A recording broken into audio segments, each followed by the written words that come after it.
Assalamualaikum warahmatullahi wabarakatuh. Selamat ketemu Ananda semua di dalam mata pelajaran kimia bersama saya Wempi Saputra. Pada kali ini kita akan mencoba membahas mengenai hukum-hukum dasar kimia. Yang pertama, kita lihat mengenai hukum kekekalan massa yang dikemukakan oleh Anthony Laurent Lavoisier, yang mana di sini dia mengatakan bahwa dalam sistem tertutup massa zat sebelum reaksi dan massa zat sesudah reaksi adalah sama. Nah, sebagai contoh, mari kita lihat tabelnya ini. Dari tabel ini ada massa zat yang bereaksi, terdiri dari besi dan juga sulfur, yang mana satuannya di dalam gram. Kemudian ada di sini di sebelah kanan, ini adalah massa zat hasil reaksi. Nah, besi dan sulfur ini bereaksi akan membentuk besi 2 sulfida. Nah, pada besi ini sebelum bereaksi itu massanya adalah 14 gram seperti yang Bapak lingkar. Kemudian sulfur mempunyai massa 8 gram. Setelah dini bereaksi besi dan sulfur ini, maka massa besi 2 sulfida itu akan menjadi 22 gram. Nah, 22 ini merupakan penjumlahan dari 14 dan 8 atau massa dari besi ditambah dengan massa dari sulfur.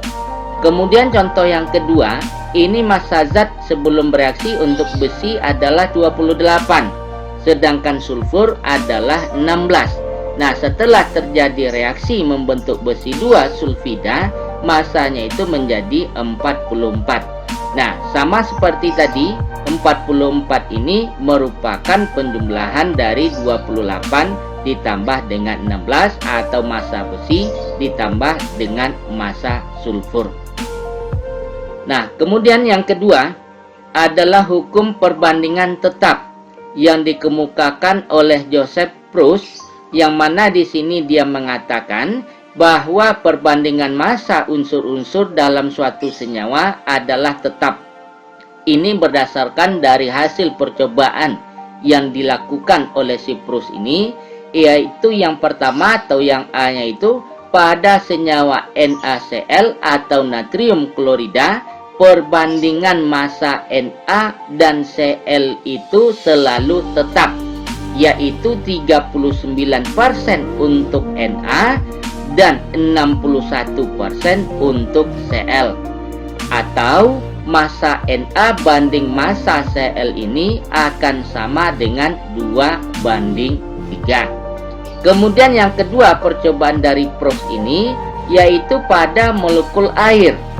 Nah, perbandingan massa dari H dan O pada air ini itu selalu tetap, yaitu 11% untuk hidrogen dan 89% untuk oksigen. Sehingga perbandingan H dengan O ini akan sama juga dengan 1:8. Nah, ini percobaan yang dilakukan oleh si Proust. Kemudian yang ketiga yaitu hukum kelipatan perbandingan yang dikemukakan oleh John Dalton.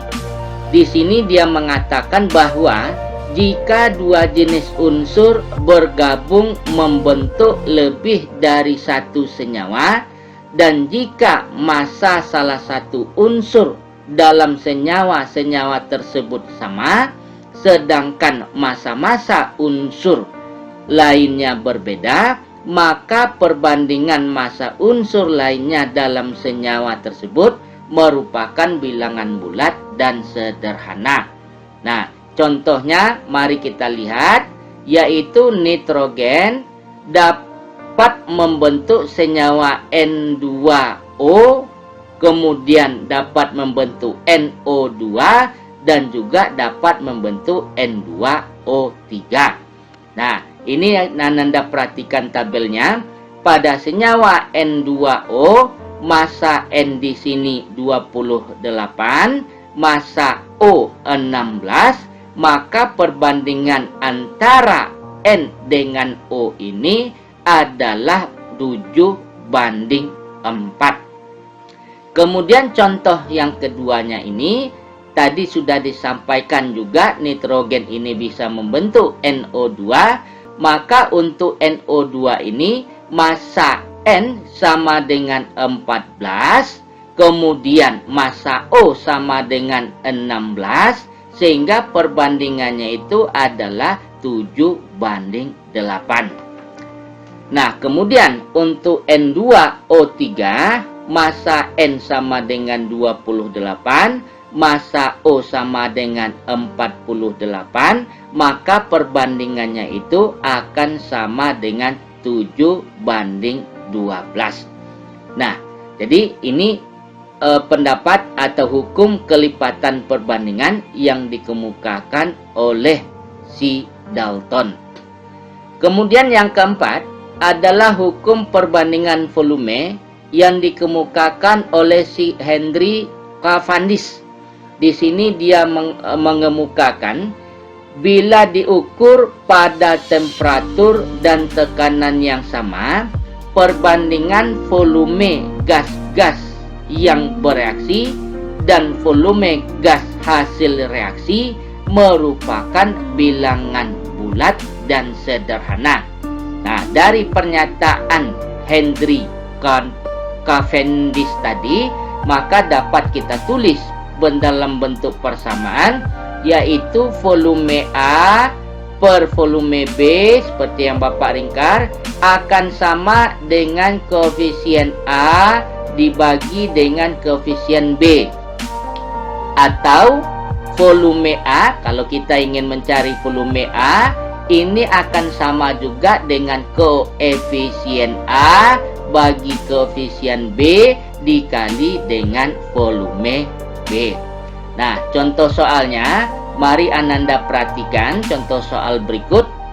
7 liter gas propena C3H8 bereaksi dengan gas oksigen menghasilkan karbon dioksida atau CO2 dan uap air atau H2O. Tentukan volume gas O2 yang dihasilkan. Nah, bagaimana menyelesaikan soal ini? Langkah pertama kita yaitu kita menyetarakan persamaan reaksi. Nah, dari pernyataan soal tadi, maka dapat kita tulis bentuk persamaan reaksinya, yaitu C3H8 dalam bentuk gas atau propana tadi. Propana tadi kemudian bereaksi dengan oksigen, berarti tambah O2 juga dalam bentuk gas, membentuk, katanya dalam soal ini, membentuk CO2 atau menghasilkan CO2 atau karbon dioksida dan juga H2O. Nah, jadi ini yang pertama ini adalah bentuk persamaan reaksi seperti yang Bapak tandai ini.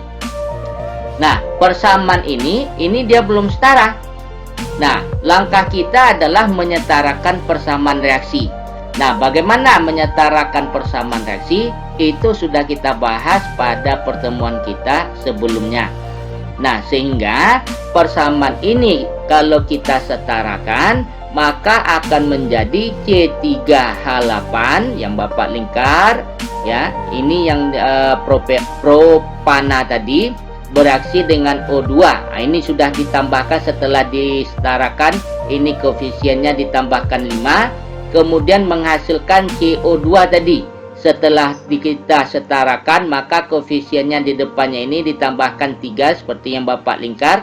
Kemudian untuk H2O ini sudah kita tambahkan koefisiennya itu sebesar 4. Nah, sehingga setelah kita setarakan, baru kita masuk kepada langkah yang berikutnya, yaitu langkah kedua, menentukan volume gas O2 yang diperlukan.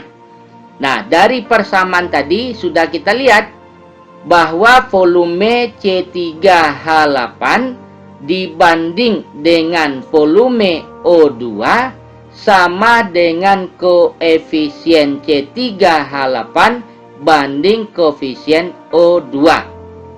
Nah, perbandingannya berapa? Yaitu 1:5.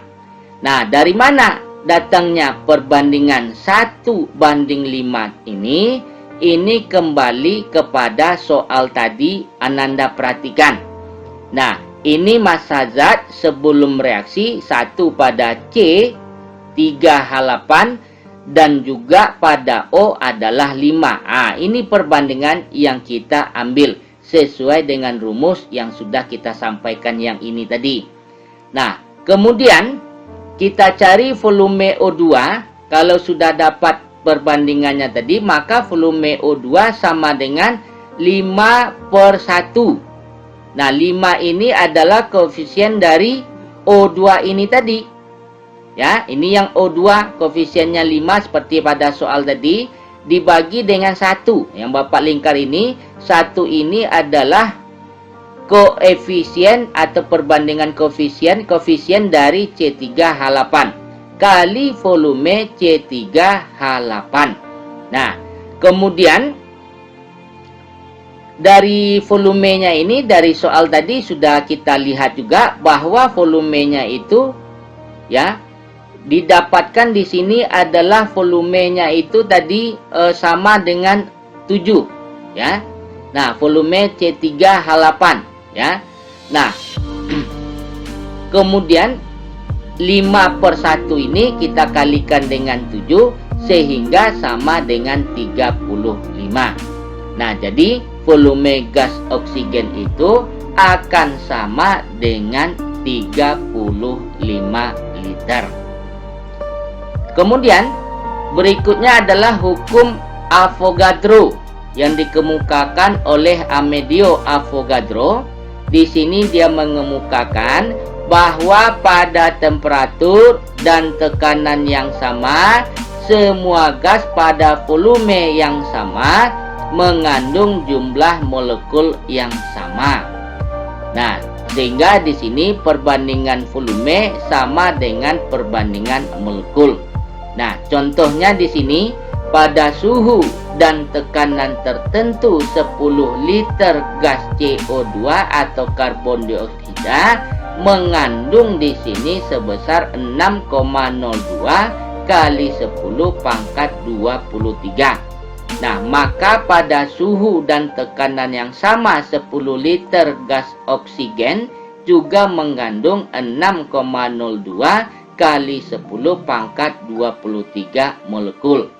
Sehingga untuk 20 liter gas oksigen pada keadaan dan tekanan yang sama itu mengandung 12 kali 10 pangkat 23. Nah, kenapa di sini dia menjadi 12? Karena di sini volumenya itu adalah 20. Nah, sedangkan pada dasarnya tadi dikemukakan oleh si Avogadro tadi, kalau pada 10 itu sama dengan 6,02 kali 10 pangkat 23, maka pada 20 ya, pada 20 liter ini yang Bapak lingkar, maka di sini dia akan mengandung 12 kali 10 pangkat 23 molekul oksigen. Nah, sehingga dapat dituliskan rumusnya sebagai berikut, yaitu perbandingan volume yang Bapak lingkar yang paling bawah ini sama dengan perbandingan jumlah molekul sama dengan perbandingan koefisien. Nah, sehingga dari persamaan yang dikemukakan oleh Avogadro ini dapat kita tuliskan di dalam bentuk matematisnya, yaitu Vx per Vy sama dengan jumlah molekul X per jumlah molekul Y. Nah, bilangan Avogadro ini dilambangkan dengan L yang nilainya 6,02 kali 10 pangkat 23 partikel molekul, atau L sama dengan 6,02 kali 10 pangkat 23 partikel molekul. Demikianlah pembelajaran kita kali ini. Sampai ketemu lagi di pembelajaran berikutnya. Terima kasih. Assalamualaikum warahmatullahi wabarakatuh.